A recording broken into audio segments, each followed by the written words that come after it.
Paper mill road स्थित समस्त कॉलोनियों में बिजली और नहीं आ पा रहा पानी, लोग परेशान। पार्षद ने दी जानकारी। आपको बता दें, विद्युत विभाग के कर्मचारी हड़ताल पर हैं, जिसके कारण पेपर मिल रोड की सभी कॉलोनियों में बिजली खराब होने के चलते बिजली नहीं आ पा रही है और बिजली न आने के कारण पानी भी नहीं आ रहा है, जिसको लेकर पार्षद का कहना है कि सरकार को विद्युत कर्मचारियों की मांगों को मान लेना चाहिए ताकि उनको पानी एवं बिजली की सुविधा मिल सके।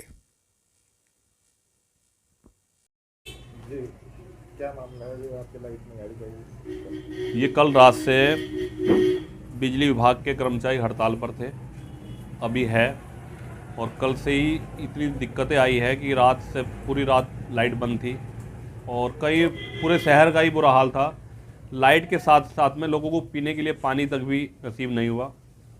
मैं उत्तर प्रदेश सरकार से ये मांग करता हूँ कि बिजली विभाग की जो भी डिमांड है उनकी बातों को सुना जाए और सुनने के बाद उन पर समाधान हो, और जिससे कि ऐसी कोई भी कंडीशन ना पैदा हो जिससे कि जनता को नुकसान हो।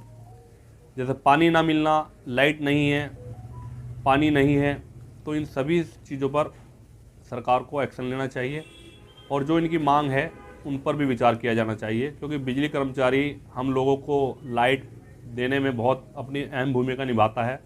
समय समय पर जब तार टूट जाते हैं तो बिजली के कर्मचारी आकर उनको जोड़ने का काम करते हैं, तो उनकी सुरक्षा की जिम्मेदारी भी सरकार की बनती है। जो उनकी डिमांड है उन पर विचार किया जाए और ऐसी समस्या दोबारा उत्पन्न ना हो शहर में और पूरे उत्तर प्रदेश के अंदर ऐसा माहौल ना पैदा हो जिससे कि सरकार की किरकिरी हो। देहरादून रोड स्थित सिंचाई विभाग कार्यालय में तैनात कर्मचारी ने बार बार ट्रांसफर से परेशान होकर दिया धरना। आपको बता दें, देहरादून रोड स्थित सिंचाई विभाग कार्यालय में बार बार ट्रांसफर से परेशान होकर एक कर्मचारी ने धरना दे दिया। उसका आरोप है कि उसका ट्रांसफर इतनी दूर कर दिया गया है कि उसे रोजाना 150 किलोमीटर जाना और आना पड़ता है, जिससे वह परेशान हो गया है। उसने अपना ट्रांसफर नगर में ही करने की मांग की है और अगर उसका ट्रांसफर नगर में नहीं किया गया तो वह आगे भी धरने पर बैठा रहेगा। मेरा नाम टेशन लाल है, मेट के पद पर कार्यरत हूँ अपर खंड पूर्वी एवं नहर सहारनपुर में जी। और जो है मेरा 6 महीने पहले ट्रांसफ़र हुआ था, उसके बाद तुरंत फिर एक बार ट्रांसफ़र कर दिया गया। और अगर मैं अपनी ईमानदारी निष्ठा से काम करूँगा तो मुझे तंग परेशान करने के लिए जो है मुझे कुआखेड़ा भेज दिया गया। कम से कम यहाँ से 120 लौट फेर करने में मुझे 150 किलोमीटर के लगभग आना जाना पड़ रहा। और जब मेरे पहले 6 महीने में ट्रांसफ़र हुई, ऐसा कोई जियो नहीं है। और मेरे एक दिन में 3-3 नोटिस चिपकाए गए मेरे घर पे, और मैं फिर उसी 13 तारीख से धरने पर बैठ गया था, अनशन पर बैठ गया था, अनशन का वैसे धरने पर बैठ गया था। लेकिन फिर आज मेरा संगठन, पूरा जिले का संगठन मेरे साथ आ रहा। नहीं मांग होती तो मैं चाहे अनशन पर बैठना पड़ो तो मैं तो और आगे बढ़ाता रहूँगा जब तक मेरी मांग पूरी नहीं होगी। मेरा ट्रांसफ़र रोक दिया जाए, उन लोगों के खिलाफ कार्रवाई होनी चाहिए जिन लोगों ने भ्रष्टाचार किया है, पेड़ कटवाए हैं और ज़मीन पर कब्जा करवाया विभागीय। और मैं उन्हें सूचना देता था, अपने तारों से सूचना दी, लेकिन उन पर कोई कार्रवाई नहीं, उल्टा मेरे पर कार्रवाई हुई। कलेक्ट्रेट सभागार में जिलाधिकारी की अध्यक्षता में हुई जिला सड़क सुरक्षा समिति की बैठक। आपको बता दें, जिलाधिकारी अखिलेश सिंह की अध्यक्षता में कलेक्ट्रेट सभागार में जिला सड़क सुरक्षा समिति की बैठक आयोजित की गई। जिलाधिकारी अखिलेश सिंह ने निर्देश दिए कि जनपद में दुर्घटनाग्रस्त क्षेत्रों में ब्लैक स्पॉट को चिन्हित कर संकेतक लगाएं और ब्लैक स्पॉट को दूर करने के कार्य में तेजी लाई जाए। उन्होंने कहा कि यातायात के नियमों का उल्लंघन करने वालों पर विधिक कार्यवाही की जाए। सड़कों पर अतिक्रमण की समस्या के समाधान के लिए त्वरित प्रयास किए जाएं। अवैध रूप से चल रहे ई रिक्शा, रेहड़ा, जुगाड़ आदि पर विधिक कार्यवाही की जाए। ई रिक्शा के रूट निर्धारित कर उनका कड़ाई से अनुपालन सुनिश्चित कराएं। जिलाधिकारी ने निर्देश दिए कि स्कूली वाहनों की फिटनेस की जांच कर अनफिट वाहनों का संचालन प्रतिबंधित किया जाए। उन्होंने कहा कि सड़क दुर्घटनाओं को रोकने के लिए सार्थक प्रयास किए जाएं। ओवरलोड वाहनों एवं मॉडिफाइड साइलेंसर लगाकर चलने वाले वाहनों के विरुद्ध कड़ी कार्यवाही की जाए। ओवर स्पीडिंग को रोकने के लिए जरूरी कदम उठाए जाए। गुड सैमरिटन स्कीम को प्रभावी रूप से लागू किया जाए। प्रचार प्रसार के विभिन्न माध्यमों से यातायात के नियमों के प्रति आमजन को जागरूक किया जाए। स्वास्थ्य को बेहतर बनाने के लिए कराया जाएगा योगाभ्यास। जिलाधिकारी अखिलेश सिंह। आपको बता दें, जिलाधिकारी अखिलेश सिंह की अध्यक्षता में शाम 6 बजे जनमानस को स्वस्थ रखने और उनके स्वास्थ्य को उत्तम रखने के लिए उद्देश्य से नगर निगम, नगर पालिका परिषद और नगर पंचायतों के स्वामित्वाधीन पार्कों में प्रतिदिन योगाभ्यास कराए जाने के संबंध में गठित समिति की बैठक आहूत की गई। जिलाधिकारी अखिलेश सिंह ने बताया कि आमजन को स्वास्थ्य सुरक्षा की दृष्टि से मजबूत बनाने में योग की महत्वपूर्ण भूमिका रही है। उन्होंने बताया कि प्राकृतिक परिवेश में योग किया जाना स्वास्थ्य के लिए लाभकारी है। इसके तहत ग्रीष्मकाल में अप्रैल से सितंबर तक प्रातःकाल 6:15 से 7 बजे तक और 7:15 से 8 बजे तक 2 चरणों में योग प्रशिक्षकों के माध्यम से योगाभ्यास कराया जाना तथा पार्कों में आयुर्वेद, यूनानी एवं होम्योपैथी के विशेषज्ञों द्वारा चिकित्सीय परामर्श उपलब्ध कराया जाएगा।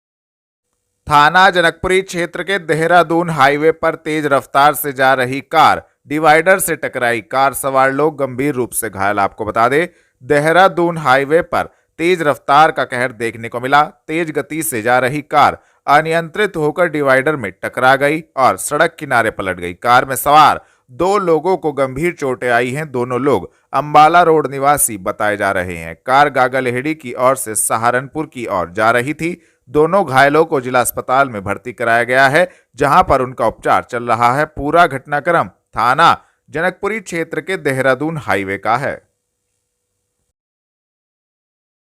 थाना जनकपुरी पुलिस ने फर्जी मेडिकल सर्टिफिकेट बनाने के मामले में जिला अस्पताल के डॉक्टर बीडी शर्मा को किया गिरफ्तार। आपको बता दें, थाना जनकपुरी पुलिस द्वारा जिला अस्पताल के डॉक्टर बीडी शर्मा को गिरफ्तार किया गया है। गिरफ्तारी के बाद डॉक्टर बीडी शर्मा को थाना जनकपुरी पुलिस द्वारा माननीय न्यायालय के समक्ष पेश किया गया। डॉक्टर बीडी शर्मा पर फर्जी मेडिकल बनाने का आरोप लगा था, जिसमें पुलिस द्वारा वरिष्ठ पुलिस अधीक्षक के निर्देशन में जांच की जा रही थी। आज इसी क्रम में थाना जनकपुरी पुलिस ने डॉक्टर बीडी शर्मा को गिरफ्तार किया है।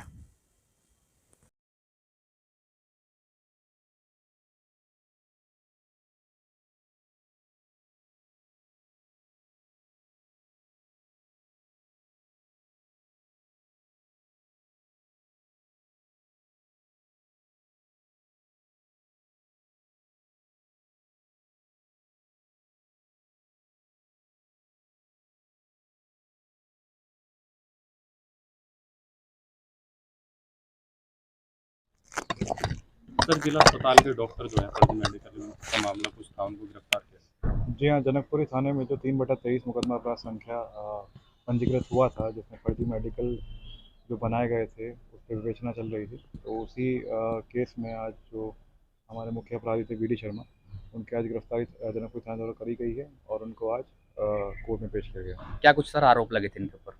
जिन पर आरोप लगे हुए थे कि इन्होंने पैसे लेकर कुछ वकीलों के साथ साठगांठ करते हुए कुछ फर्जी मेडिकल बनाए हैं और इसके लिए हमारे पास साक्ष्य के आधार पर कुछ फोन रिकॉर्डिंग्स हैं। तो सर, किस तरह से जेल भेजा जा रहा है, क्या धारा है? जी, जो इस मुकदमे में फर्जीवाड़े की धाराएं थी, उस फर्जीवाड़ा धारा में ही उनको भेजा जा रहा है। पंत विहार स्थित डीआर मेमोरियल पब्लिक स्कूल में उत्तर प्रदेश मान्यता प्राप्त विद्यालय शिक्षक संघ की बैठक आयोजित। आपको बता दें, पंत विहार स्थित डीआर मेमोरियल पब्लिक स्कूल में उत्तर प्रदेश मान्यता प्राप्त विद्यालय शिक्षक संघ की बैठक अजय रावत की अध्यक्षता एवं महामंत्री हंस कुमार के संचालन में संपन्न हुई। बैठक को संबोधित करते हुए शिक्षक संघ के प्रदेश अध्यक्ष डॉक्टर अशोक मलिक ने कहा कि शिक्षक संघ के द्वारा किए गए संघर्ष के परिणाम सामने आने लगे हैं, जिसका परिणाम है कि मान्यता प्राप्त विद्यालय महासंघ को छोड़कर पूर्व महानगर अध्यक्ष अजय रावत के नेतृत्व में महेश बिजोरा, प्रमोद कुमार, संजीव सक्सेना, संजय रोहिला आदि ने शिक्षक संघ की सदस्यता ग्रहण की है। मेरा नाम डॉक्टर अशोक मलिक, मैं मान्यता प्राप्त विद्यालय शिक्षक संघ का उत्तर प्रदेश का अध्यक्ष हूँ। आज यहाँ पंत बिहार में डीआर मेमोरियल पब्लिक स्कूल में उत्तर प्रदेश मान्यता प्राप्त विद्यालय शिक्षक संघ की बैठक हुई है और जो आंदोलन हमने किए हैं उसके परिणाम सामने आने लगे हैं। उसमें हमारे साथी भाई अजय रावत जी, जो इससे पूर्व महानगर अध्यक्ष थे मान्यता प्राप्त विद्यालय महासंघ के, अपने साथियों सहित आज जो है उत्तर प्रदेश मान्यता प्राप्त विद्यालय शिक्षक संघ को ज्वाइन किया है कि हमें मकसद है हमारा कि लड़ाई स्कूलों की जो लड़ाई संगठन लड़ रहा है उसी के साथ मिलकर इस बड़ी लड़ाई को लड़ने का मन बनाकर आज हमारे साथ ज्वाइन किया। आपका स्वागत है और आपसे उम्मीद करते हैं संगठन में जो है आपका ईमानदारी निष्ठा के साथ में आप काम करेंगे। हम जनहित में, समाज हित में, छात्र हित में, स्कूल हित में हमें काम करना है और उसी के सापेक्ष में हमें ये भी कहना है कि सरकार का आधा अधूरा पैसा जो दे रही है सरकार वो गलत दे रही है। और ये आधा अधूरा यदि जनप्रतिनिधि भी अपना मानदेय, अपना वेतन, अपना भत्ता यदि जनप्रतिनिधि लेना शुरू कर दे तो हम भी इसे स्वीकार कर लेंगे, वरना हम स्वीकार नहीं करेंगे। और जब तक हमारा 100% नहीं मिलेगा पैसा तब तक हमारा आंदोलन जारी रहेगा। दूसरा, हमारा सरकार से ये कहना है कि अभी जो डाटा फीडिंग का हमें थोपा गया हमारे ऊपर जो है, जब तक सरकार हमें डाटा फीडिंग के लिए कंप्यूटर या कंप्यूटर ऑपरेटर नहीं देंगे, कोई लैब स्थापित नहीं करेंगे, तब हम कोई डाटा नहीं करेंगे। क्योंकि सरकार से हम मानदेय मांगते हैं, मानदेय नहीं दे रहे। सरकार से हमने जो है आर्थिक राहत पैकेज मांगा है वो नहीं दिया है। सरकार हमारी यदि कोई मदद नहीं करती तो हम भी सरकार की मदद नहीं कर पाएंगे। ये काम शिक्षा विभाग स्वयं अपनी जिम्मेदारी पर जो है डाटा फीडिंग का काम करे। अब हम अपने लोगों का बताएगा। अभी 2 साल का पैसा आया है, 2 साल का भी बकाया है। यदि 2 साल का पैसा भी हमारा 1 महीने के अंदर नहीं आया, मार्च में नहीं आया, तो हम जो है उग्र आंदोलन करेंगे और इन बच्चों को बाहर निकालने का काम करेंगे। जो सरकार की फजियत होगी इस पर बच्चों को बाहर निकालने की, उसकी पूरी जिम्मेदारी आपका जो है प्रशासन की होगी या सरकार की होगी। घंटाघर स्थित बिजली घर पर विद्युत कर्मचारी संयुक्त संघर्ष समिति की हड़ताल जारी। दी जानकारी आपको बता दें, घंटाघर स्थित बिजली घर पर विद्युत कर्मचारी संयुक्त संघर्ष समिति की विभिन्न मांगों को लेकर आज भी हड़ताल जारी है, जिसमें विद्युत कर्मचारियों का कहना है कि अगर उनकी मांगे पूरी नहीं की गई तो आगे भी हड़ताल जारी रहेगी। उन्होंने इस संबंध में जानकारी भी दी। जी सर, आपका परिचय रहा? मैं सहायक अभियंता हूँ, देवबंद में मेरी तैनाती है बिजली विभाग में। इस समय विद्युत विभाग की समस्त जो कार्मिक हैं, कार्मिकों से लेकर अधिकारी तक हड़ताल पर गए हैं। 72 घंटे की सांकेतिक हड़ताल। 2 दिन तक हम लोग कार्य बहिष्कार पर थे। हमने लगातार रिक्वेस्ट करी पर हमारी मांगे नहीं मानी गई, सुना नहीं गया। हमारी केवल एक मांग है, जो पिछली आंदोलन के अंदर सरकार ने लिखित समझौता किया था उस समझौते को केवल लागू करें। सरकार ने वो लिखित समझौता किया और उसे माननीय उच्च न्यायालय में भी पेश किया। आज ऐसा नहीं हो सकता कि सरकार उस समझौते से मुकर जाए। आज सरकार कह रही है कि जी अब ये सही नहीं है, तब वो सही था। आज से 90 दिन पहले वो चीज सही थी और आज वो एकदम से गलत हो गई। सरकार को और माननीय मंत्री जी को जानबूझकर भ्रामक कहते हैं ना, इनपुट दिए जा रहे हैं, जानबूझकर भ्रामक स्थितियां पैदा की जा रही हैं। और आप उसकी स्थिति देख सकते हैं, आंधी तूफान सर पर खड़ा है। आधे से ज्यादा जनपद सहारनपुर हमारा बंद पड़ा है और यही सेम स्थिति पूरे उत्तर प्रदेश में, पूरे उत्तर प्रदेश में। सब आप उनको छोड़िए, हम लोग देखिए, हम यहाँ पर जो लोग बैठे हैं वो कर्मठ लोग हैं। चाहे कोरोना का काल हो, चाहे कोई समय हो, यहाँ पर सैकड़ों शहादतें हो। आप देखिए, गर्मी, खूब गर्मी थी कोरोना के काल में, लोग घर से निकलते हुए डरते थे। कभी किसी घर सप्लाई ब्रेकडाउन नहीं है। वो इसलिए नहीं हुई क्योंकि यहाँ के लोग उसको काम कर रहे थे। ये मेहनती लोग हैं, ये अपनी न्यायोचित मांगों के लिए बैठे हैं। अगर आप कहोगे और एकदम प्राइवेटाइज कर दिया जाएगा कि आप हर वक्त मेहनत करो और हम तानाशाही रवैया लेकर आपको कभी भी प्राइवेटाइज कर देंगे, तो वो ये लोग नहीं मानेंगे। सबके भविष्य का सवाल है। देखिए, कार्रवाई के लिए सब सहर्ष यहाँ पर बैठे हैं। यही नहीं, केवल लोग जेल भरो आंदोलन की तैयारी के लिए बैठे हैं। अगर प्रबंधन हमें कहता है, आप देखिए आज तक कोई भी एक वैंडलिज्म यानी तोड़फोड़ की कोई छोटी से छोटी घटना नहीं है। शिक्षित लोग हैं, हम सत्याग्रह पर बैठे हैं। सत्याग्रह बलशाली व्यक्ति करता है, इसका अर्थ है सत्य का आग्रह। ये सत्य का आग्रह है, इसको कोई डरने की जरूरत नहीं है। आपने जो कार्रवाई करनी है आप करेंगे। हम अपने आग्रह पर अगर सही रहेंगे, डटे रहेंगे, तो आपको हमारी मांग माननी है। मांग पूरी नहीं होती तो क्या रहेगा? ये हड़ताल जैसा ऊपर से निर्देश है, अभी 72 घंटे की सांकेतिक हड़ताल है। अगर ये निर्देश ऊपर से आता है और मांगे नहीं मानी जाती तो हड़ताल और तीव्र होगी। कहीं ना कहीं जो बच्चे हैं उनके पेपर चल रहे हैं, उनको भी दिक्कतों का सामना करना पड़ रहा है। देखिए, ऐसा है, ये समस्त जिम्मेवारियां इस तरह की सरकार की हैं। आपको पता है, माननीय उच्च न्यायालय तक ने ये बात कह दी है, समझौता करके लिखित में दे के फिर मुकरा जा रहे हैं। सवाल पूछना सरकार से है कि आप क्यों इनके बारे में नहीं सोच रहे। चलो, आप हमारे बारे में नहीं सोच रहे, माना, आप जनता के बारे में क्यों नहीं सोच रहे? जनता त्राही त्राही कर रही है, पूरा प्रदेश, पूरा उत्तर प्रदेश आज त्राही त्राही कर रहा है। आपको क्या लग रहा है, क्या ये लोग कोई बड़े खुशी से यहाँ बैठे हैं? ये लोग बहुत मजबूर होके, बहुत परेशान होके तब धरने पर आते हैं। ठीक है। आपकी हड़ताल चल रही है, कितने दिन से चल रही है, क्या मांग? ये हमारी मांगे हैं। एक्चुअली पिछली बार 3 दिसंबर को हमारा समझौता हुआ था, जो पुरानी पेंशन लागू करने का, संविदा कर्मियों को नियमित करने का, ऐसी ही 14 हमारी मांगे थी। उसका हमने भी पहले हड़ताल हुई थी, कार्य बहिष्कार हुआ था, तो उसमें समझौता हुआ था ऊर्जा मंत्री जी से 3 दिसंबर 2022 को। उन्होंने लिखित में समझौता किया था हमारी कार्य समिति से, लेकिन उसको अभी तक लागू नहीं किया। उसी को लेकर हमने फिर अल्टीमेटम देकर ये हड़ताल चालू की है और अभी 2 दिन हड़ताल के हो चुके हैं और जैसा भी हमें आदेश मिलता है ऊपर से, तो ये हड़ताल जारी रहेगी।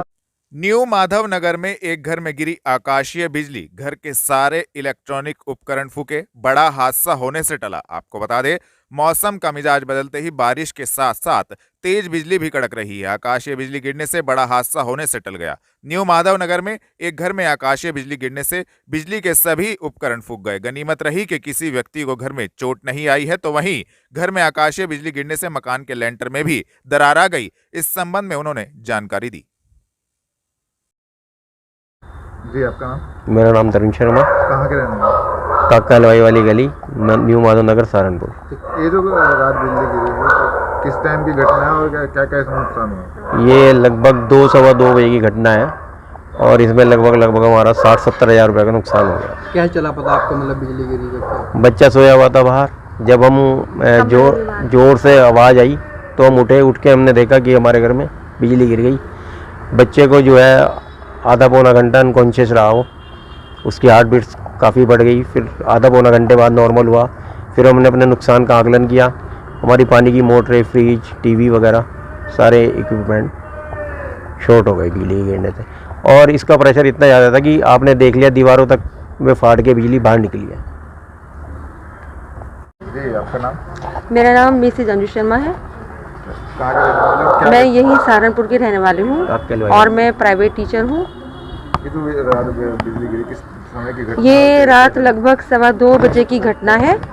उस टाइम लाइट नहीं थी और अचानक से हम लोग सो रहे थे और हम लोग अंदर वाले कमरे में सो रहे थे और मेरा बेटा है वो बाहर के कमरे में सो रहा था। तो वो एकदम चिल्ला के बाहर आया और एकदम से ऐसा ब्लास्ट सुनाई दिया और ऐसी आवाज़ सुनाई दी जैसे इधर ट्रांसफार्मर है वो भी कभी कभी ब्लास्ट हो जाता है, तो ऐसी हमें आवाज़ सुनाई दी।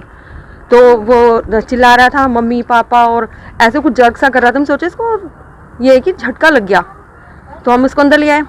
अब हमारी जो मोंटी पे बिजली गिरी थी तो नीचे के पोर्शन में मलबा गिरा था, तो नीचे जो हमारे रहते हैं रिलेटिव्स, हमारे कज़ब वो रहते हैं देवरानी, तो उन्होंने कहा कि ये तो ऊपर से हुआ है, बिजली नहीं गिरे। ऊपर आकर देखा तो यहाँ पर ये इतना ब्रेकेज था, डिश एंटीना टूटा हुआ है और ये मोंटी की जो वॉल वो टूटी हुई है।